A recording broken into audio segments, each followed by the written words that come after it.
Tau hena rai. Tēnā koe. Kia ora, Mr. Speaker. I want to also pay my respects to what I consider to be a number one defence force, not only here in New Zealand but around the world. And our long, if I can be so bold, a warrior defence force, Mr. Speaker.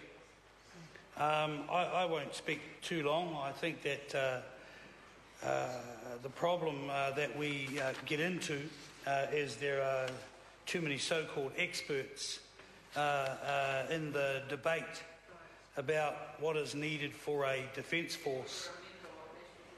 Oh, yeah, that's a classic example of what I'm talking about.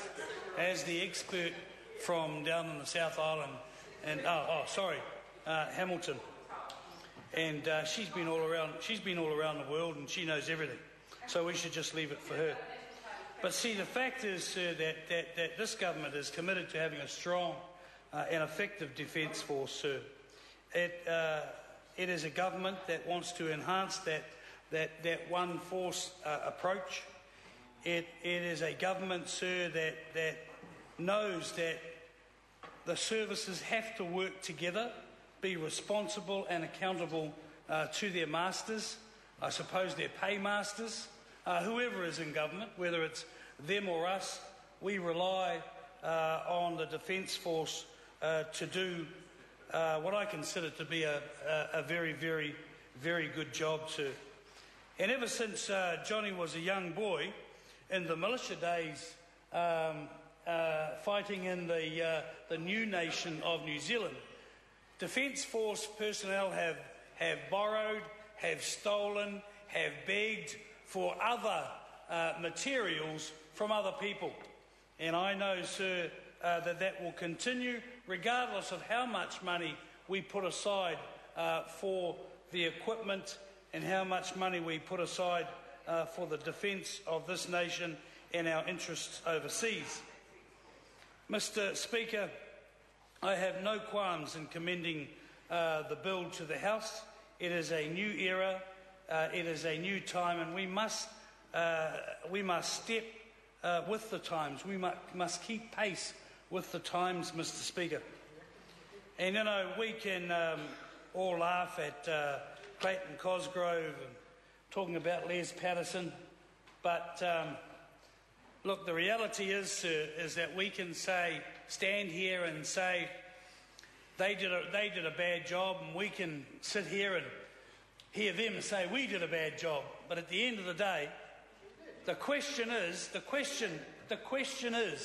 will they support this bill?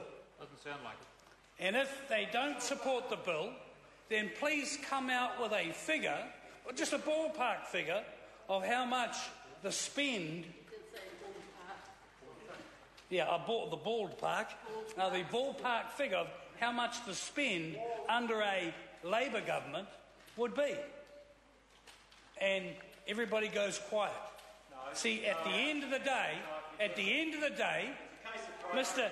I got to say that after hearing Phil, if I was an alien and I'd come down to Earth and I'd listened to that speech of the Honourable Phil Goff, I would have thought the great job that they did, they would have been government.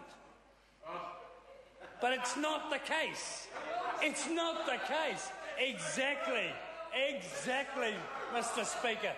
Exactly. I'd like to repeat the words of the Honourable Phil Goff, but I can't.